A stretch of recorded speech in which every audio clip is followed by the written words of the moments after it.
Hello everyone, welcome back to our channel. In today's video, I'll show you how you can block someone on Gmail. Let's get started.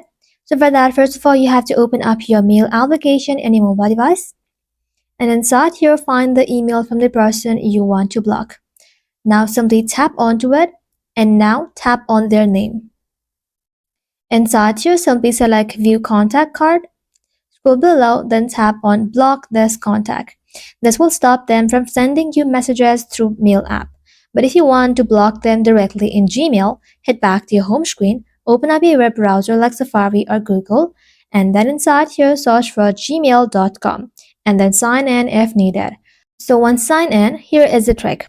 The block option does not appear on Gmail mobile view. So what you have to do is simply switch to the desktop site. So inside here, simply tap on the desktop like icon right over here, then tap on the three dot, and now select Request Desktop View right over here, and then simply tap on this tick icon. Once you've done that, this is what your interface gonna look like. And inside here, once the Gmail loads in laptop mode, open the email from the person you want to block. Inside here, simply tap on this three dot, and now you'll be able to find an option that says block. Simply tap on block and all of your future email from that person will automatically go to spam. And that's it. That is how you can block someone on Gmail using your iPhone. Thank you all for watching. If this video was helpful, leave a like and sub, and I'll see you in the next one.